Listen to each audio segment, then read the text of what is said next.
우리가 함께 보신 예레미야 애가는 예레미야서 다음에 이렇게 나와 있는 책인데, 예레미야 애가는 말 그대로 예레미야가 지은 슬픈 노래다 그 말입니다. 슬픈 노래. 그러니까 왜 슬픈 노래냐, 이 슬픈 노래를 했느냐 하는 배경은 이스라엘이, 유다 나라가 하나님 앞에 범죄를 함으로 바벨론에 의해서 망하게 됩니다.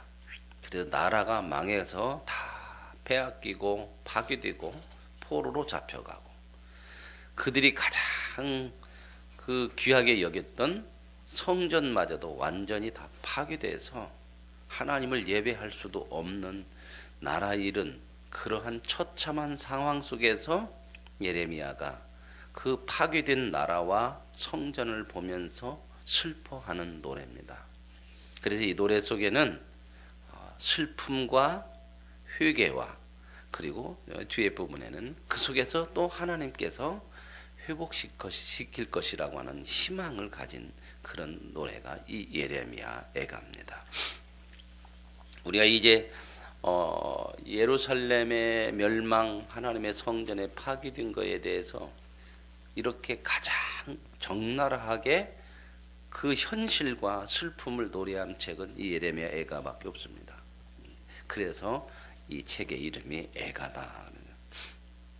오늘 저와 여러분이 이 애가를 통해서, 슬픔의 노래지만 왜 이런 슬픔을 당할 수밖에 없고 이런 노래를 할 수밖에 없느냐를 한번 돌아보시고, 저와 여러분의 인생에서도 이러한 잘못들이 있으면 이러한 애가를 부를 수밖에 없는 것이고, 그러므로 우리는 이러한 애가가 아니라 하나님을 향한 찬양을 할 수 있는 그러한 아름다운 믿음으로 서가는데 유익하게 도움이 되어지는 그런 하나님의 말씀이 되어질 수 있기를 원합니다. 우리 그 큐티 책에 나오는 그 본문은 1절부터 4절 말씀까지는 사로잡힌 유다, 유다가 망해서 이제 사로잡혀간 그러한 상황을 하나하나 구체적으로 보여주죠. 슬프다. 이 성이요, 이제 처음 시작부터 슬픔이죠. 이 성이라고 하는 건 예루살렘을 얘기해요. 그 예루살렘이 전에는 사람들이 많더니, 그렇죠. 이 이스라엘 유다의 수도이고 거기에는 하나님의 성전이 있기 때문에 많은 사람들이 늘 예루살렘 성을 찾았습니다. 그런데 이제는 어찌 그리 적막하게 앉았는고, 이거 이제 표현이죠. 예루살렘 성을 바라보니까 적막하고 쓸쓸하고 다 파괴되어졌고, 이런 모습을 바라보는 그런 거죠. 전에는 참 많았는데 지금은 적막하다, 사람이 없다. 계속해서 하는 말이, 전에는 열국 중에 크던 자가 이제는 과부같이 되었고, 과부같이 되었다는 거예요. 가장 비참하게. 전에는 열방 중에 공주 같은 그러한 자가 이제는 강제 노역을, 포로로 끌려가서 노동을 하게 되는 노예가 되었고, 전부 전에와 지금을 얘기하죠. 무엇 때문에 이랬을까? 전에는 참 좋았는데 지금은 이랬다. 결국은 뭐예요? 하나님 앞에 불순종하는 거죠. 저와 여러분의 인생이 하나님 앞에 불순종하는 인생은 참으로 슬픈 인생이 된다는 거야, 이렇게. 근데 이런 일이 있기까지는 그래도 아니라고 끝까지 하나님 앞에 순종하지 않고, 결국 이런 일이 벌어지고 나서야 얼마나 그게 하나님 앞에 믿음으로 살았던 때가 좋았던가 하는 것들을 깨닫게 되는 거죠. 2절에는 밤에는 슬피우니 눈물이 밤에 흐름이여, 사랑하던 자들 중에 그에게 위로하는 자가 없고. 슬픔 속에 위로하는 자가 있어야 되는데 하나님을 떠나서 망해버리니까 위로하는 자가 없다는 겁니다. 저와 여러분 인생을 살아가면 때로는 어려움도 있고 슬픔도 있지만 늘 하나님 안에서 위로를 받는 은혜가 있기를 원합니다. 주님을 떠나면 위로할 것이 없어요. 룻기서에서도 말씀드린 것처럼 때로는 인생에 흉년이 온다고 해서 하나님을 떠나버리면 그 흉년을 해결할 수가 없어요. 오히려 인생의 흉년 속에서 하나님을 더 붙들면 하나님께서 그 속에서 더 크신 풍성한 것들을 허락하시고 언제나 우리의 위로와 소망이 되어지시는 하나님인 줄로 믿습니다. 어려움이 오는 것보다 더 무서운 건 뭐냐? 그럴 때 하나님을 떠나는 거예요. 오히려 어려움이 있을 때 하나님을 향하면 그 어려움이 우리에게 합력하여 선이 되게 하시는 하나님의 은혜를 보게 될 줄로 믿습니다. 친구들도 다 배반하여 원수들이 되었도다. 그래 좋을 때는 다 친구들도 있는 것 같은데 어렵고 그러니까 이런 하나님 앞에서 벌을 받고 그러니까 다 배반하고 떠났다는, 세상이라는 건 이렇게 우리에게 진정한 위로와 힘이 될 수 있는 게 없다고 하는 겁니다. 다 우리에게서 사라지는 건 영원한 것이 없어요. 그래서 유다는 환난과 많은 고난 가운데 사로잡혀 갔다. 이게 참 비참한 현실이죠. 그가 열국 가운데 거주하면서 열국 가운데 사로잡혀 가서 또 여기저기 흩어져 여러 나라에 흩어져 살면서도 쉴 곳을 얻지 못해. 하나님을 떠나면 쉼이 없어요. 우리의 영혼의 진정한 쉼은 그리스도 예수 안에서만 얻게 되어진 줄로 믿습니다. 그래서 예수님 말씀하시죠. 수고하고 무거운 짐진다들아 다 내게로 오라. 내가 너희를 쉬게 하리라. 하나님께서 때로는 우리에게 인생의 고난과 어려움을 허락하기도 하지만 그것은 뭐냐? 하나님을 향하게 하여서 하나님 앞에 나와서 진정한 쉼을 주기 위한 하나님의 사랑의 손길인 줄로 믿습니다. 어려움과 시련이 왔다고 해서 절망하지 마십시오. 어려움과 시련이 왔을 때 절망하는 것은 하나님을 모르는 사람이 하는 거예요. 하나님을 아는 자는 그것마저도 우리에게 하나님이 선을 베푸시는 하나의 도구로 쓰여지고 있음을 믿을 수 있기를 원합니다. 그를 핍박하는 모든 자들이 궁지에서 그를 뒤따라 잡는다. 얼마나 그 적들이 바벨론 사람들이 그들 그냥 쫓아가고 도망치면 끝까지 잡아가고, 이 죄라고 하는 거 하나님을 떠나면 이 죄가 끝까지 따라다녀요. 끝까지. 시온의 도로들이 슬퍼하며, 시온의 도로들이란 것은 예루살렘으로 향하는 그 성을 향해서 가는 예루살렘 성전을 향한 그 도로들이에요. 절기나 안식일이나 이런 때는 그 하나님의 성전에 가서 하나님 앞에 예배하려고 수많은 사람들이 많이 갔던 그 도로들이 절기를 지키려 나아가는 사람이 없다. 절기가 돼도 사람이 없어. 그렇죠. 다 포로로 잡혀가고 나라도 망하고 성전도 파괴됐으니 제사를 드릴 수도 없죠. 오늘 저와 여러분의 인생의 삶 속에서 늘 하나님 앞에 나아갈 수 있는 길이 될 수 있기를 원합니다. 끊어지면 안 돼요. 끊어지면 하나님에 나아가는 길을 끊어버리면 방법이 없어요. 방법이. 모든 성문들이 적막하며 제사장들이 탄식하며. 왜 제사장들이 탄식해요? 사람들이 와서 예배를 드려야 그 제사를 인도하고 그러는데 아무도 없으니, 성전도 없어졌더니 얼마나 비참해요. 처녀들이 근심하며 시온도 곤고를 받았도다. 결국 예루살렘 성전마저도 이런 비참한 상황에 이르렀다 하는 겁니다. 자, 이 모습이 왜 그랬느냐가 이제 5절부터 나와요. 그의 대적들이 머리가 되고 머리가 됐다는 것은 지도자라는 거죠. 그 적들이 쫓아와가지고 다 잡아갔더니 이제 적들이 이제 자기의 머리가 됐네. 그들이 우두머리가 돼서 그들이 시키는 대로 해야 되죠. 저와 여러분의 머리는 누구요? 하나님인데 성경에서는 뭐라고 그래요?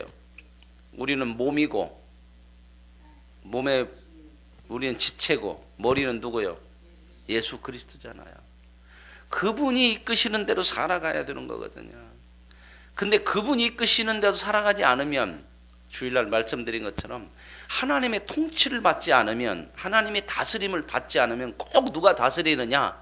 죄가 다스려요. 하나님이 대량 노릇하고 싶어서 우리 보고 다스림을 받아라. 내가 너희를 다스릴 때 그 다스림 속에 들어와서 그 하나님의 백성으로 그 말씀을 듣고 살아라. 그 얘기는 내가 대장 올 테니까 너희 쫄병해라. 그런 얘기가 아니라, 하나님의 다스림 속에 들어와야, 하나님의 다스림을 받아야 죄로부터 벗어나고 가장 복된 인생을 살 수 있는 길이기 때문에 그래요. 하나님의 다스림을 안 받으면 꼭 사람은 누구의 다스림을 받느냐? 죄의 다스림을 받아요. 근데 사람들은 그게 죄라고 안 해. 내가 다스린다는 거야. 왜 내가 하나님이 내 주인이냐? 하나님을 모르는 사람은 전부 하나님을 인정 안 해요. 왜 내가 하나님 앞에 다스림을 받아? 그분이 내 주인이냐? 누가 주인이요 내 인생에? 내가 주인이지. 예수 믿는 사람들도 이러면 안 된다는 거예요. 하나님의 다스림을 못 받으면, 그분이 내 주인이 안 되면 반드시 죄가 나를 다스려요. 근데 속여. 모르는 사람들은 속아요. 뭘로 속냐? 내 인생은 내가 주인 돼서 사는 거예요. 그렇죠? 근데 보세요. 세상을 보세요. 사람들이 주인 되어서 사는 세상이 이게 잘 나가는 것인지, 죄악과 싸움과 파멸과 벗어나들 못해. 거기서 벗어날 수 있는 길은 딱 하나요. 하나님이 주인으로 인정하고 사는 거예요. 그분의 다스림을 받고 순종하며 사는 거죠. 그의 대적들이 머리가 됐대요. 하나님을 따르지 않으니까, 순종하지 않으니까 결국은 원수들이 그의 지도자가 돼서 그들을 다스린다는 거예요. 그의 원수들이 형통함은, 오히려 원수들이 자기 하고 싶은 대로 다 이렇게 형통하면 그의 죄가 많음으로. 보세요. 왜 이렇게 전에는 좋았던 이 예루살렘, 좋았던 유다 민족이 지금은 이렇게 망했냐? 왜 비참해졌냐? 뭐 때문에 그런다고요? 죄가 많아서 그런다는 죄. 무슨 문제라고요? 죄 문제예요. 저와 여러분의 인생의 모든 문제 가운데서요, 이 죄가 있어요. 근데 자꾸 이 죄라고 하는 것이 속여 우리를. 죄가 아니라고 그래. 누구 때문에 그러고, 환경 때문에 그러고, 뭐 때문에 그러라고 그래. 그러나 우리는 하나님을 아는 믿음의 사람들은 늘 하나님의 말씀을 보고 우리의 사건들을 볼 때마다 그 속에서 내 죄를 볼 수 있어야 돼요. 꼭 있거든요. 그게 내 인생에 하나님을 떠났던 그 죄들이 얼마나 많은지 몰라요. 근데 그런 것들이 이제 이렇게 우리를 속인 거야. 아니야, 세상이 그런 거야, 환경이 그런 거야, 뭐 조건이 그런 거야. 아닙니다. 잘 들여다보십시오. 왜 죄를 들여다보라고 하냐면, 죄로 인해서 우리를 잡으려고 하는 것이 아니라 본질을 알아야 문제를 해결할 수 있기 때문에 그래요. 본질을 모르면, 여러분 그 전에 가서 진찰을 할 때 가서 병원에 가서 암 걸렸는데 맨날 배 아프다고 가서 배 아픈 약만 먹으면 안 나서요. 진짜 무엇이 문제인가를 제대로 파악을 해야 된다. 죄 문제예요, 죄 문제. 그래서 말씀으로 우리 자신을 들여다보면 모든 사건 속에서 내 죄가 있어요. 그래서 그 죄를 알고 회개할 때에 진정한 하나님의 치유와 회복의 역사가 일어나게 될 줄로 믿습니다. 하나님은 우리를 잡으려고 하는 게 아니에요. 우리를 진짜 고쳐서 하나님 앞에 복받는 인생으로 살게 하시려고 하는 거죠. 그래서 이제 그 원수들이 형통하면 그의 죄가 많음으로 여호와께서 그를 곤고하게 하셨습니다. 왜 곤고하게 하셔요? 죄를 보게 하시려고. 말을 해도 안 들어. 이스라엘 백성들이 그렇게 하나님이 말씀했거든요. 너희들을 정말 하나님을 제대로 안 믿는다. 그게 믿음이냐? 왔다 갔다만 하냐? 그 거짓이다. 돌아와라. 바르게 믿어라. 하나님 말씀에 온전히 순종해라. 그래도 이 사람들이 아니요, 우리는 잘하고 있어요. 결국 하나님 말씀은 안 들어요. 그리고 결국 어떻게 하나님이 곤고하게 하셔요? 뭐하게 하시려고? 자기의 죄를 보게 하시려고, 깨닫게 하시려고. 어린 자녀들이 대적에게 사로잡혀가고. 보세요, 참 우리 인생이 잘못되면요, 우리 자녀들에게 꼭 영향 갑니다. 정말 우리 부모들은 이런 믿음을 참 가져야 돼요. 제가 이번에 그 세겹줄 96절 할 때 여기다 써붙인 게 그거잖아요. 주제가 너희와 너희 자녀를 위하여 울라. 정말 이 시대는요, 가슴을 치며 울어야 될 때예요. 누구를 위해서? 나와 우리 자녀들을 위해서. 참 우리가 봐야 될 게 뭐냐 이런 거예요. 우리가 정말 우리 자녀들 뭘 원해요? 세상에서 성공하고 출세하는 건 원하죠. 하나님의 사람으로 온전히 서가는 거 별로 관심 없어. 정말 우려야 될 게 뭐예요? 세상에서 뭐 조금 안 되면 그냥 근심하고 낙심하고 그냥 세상이 떠난 것처럼 슬퍼하는데, 하나님 앞에 바로 서지 못하는 믿음의 문제에 대해서는 그렇게 슬퍼함이 없어. 진짜 가슴을 치고 애통해야 할 게 뭐예요, 이 시대에.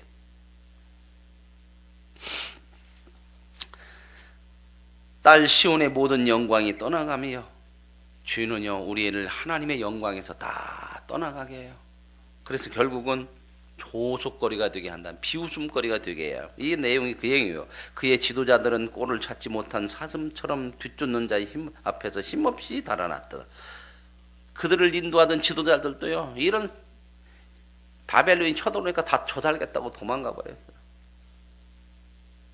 예루살렘이 환난과 유리하는 고통을 당하는 날에 옛날의 모든 즐거움을 기억하며, 그런데 고통 속에서 이제 옛날 생각나는 거예요. 옛날에는 좋았는데. 근데 여기까지 생각하고 끝나면 안 돼요. 꼭 하나님께서 이런 시련들을 허락하시는 이유는 뭐냐면 옛날에 돌아볼 수 있게 하시는 거예요. 돌이킬 수 있게. 그래서 돌이킴으로 인하여서 무엇을 향하게 하냐, 하나님을 내가 떠났구나, 이걸 보게 해서 하나님께 돌아오게 하려고 하는 거예요.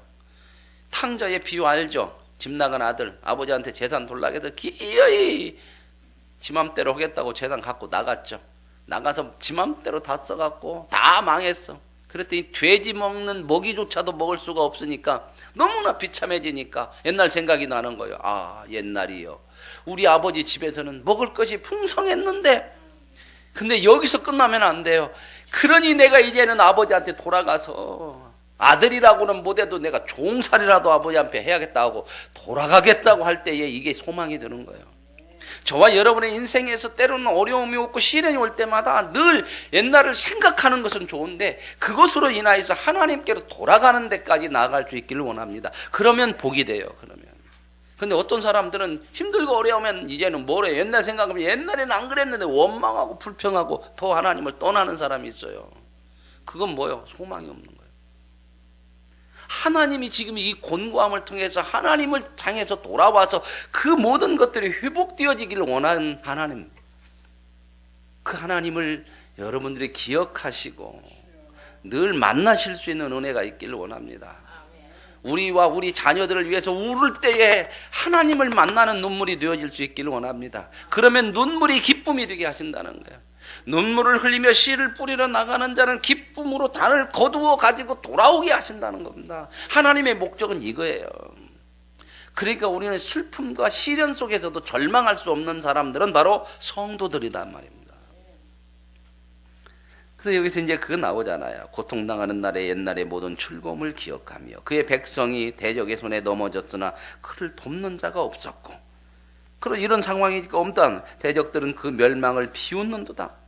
예루살렘이 크게 범죄함으로 조속거리가 되었으니, 이제 깨닫는 것이 있잖아요. 죄 때문에 그랬구나.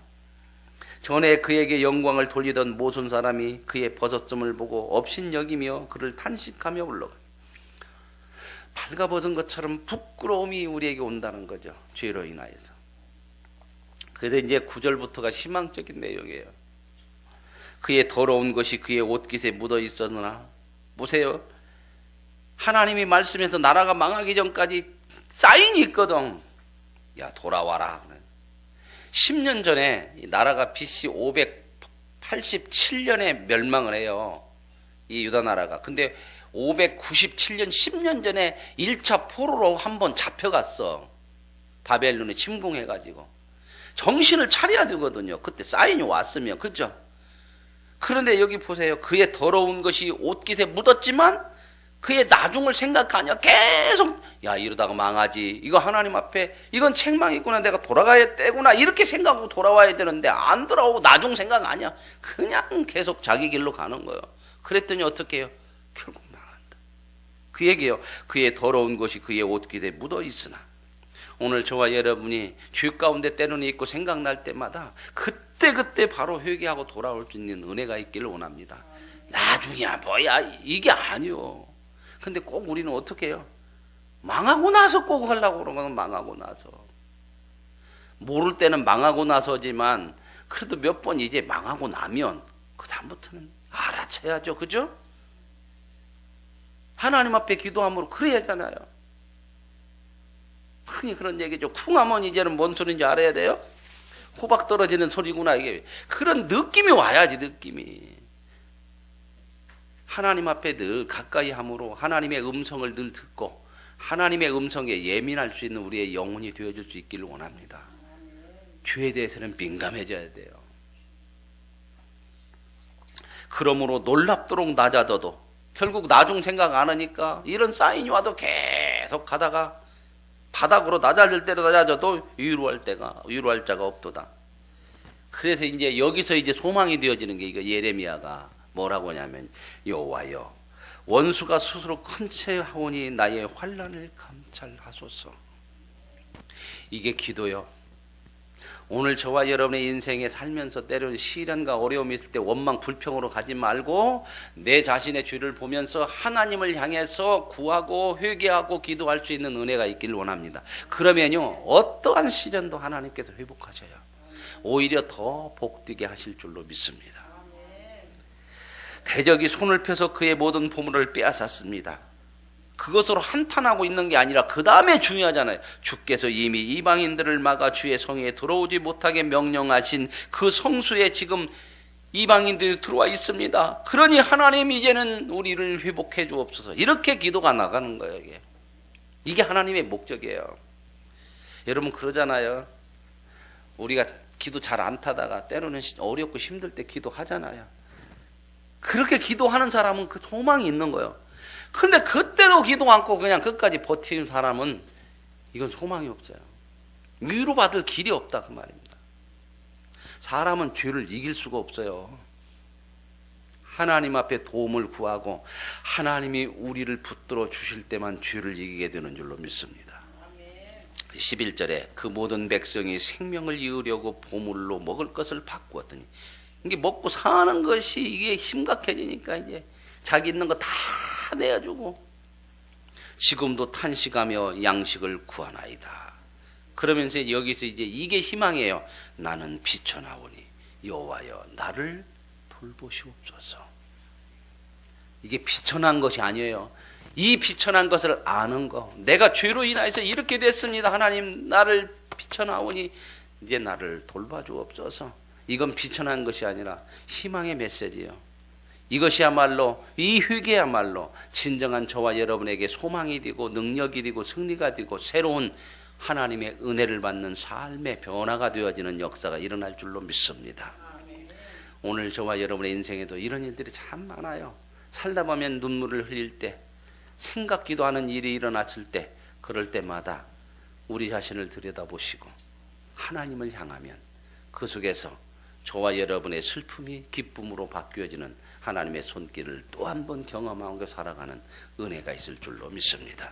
하나님 아버지 감사합니다. 결국 하나님 그렇게도 말씀하시고 그 백성들을 향하여 애타는 마음으로 돌아오라 하셨는데 하나님의 말씀을 외면하고 나중을 생각지 않고 끝까지 가다 결국 나라가 망하고 예루살렘 성전이 파괴되어지고 나서야 탄식하며 슬퍼합니다.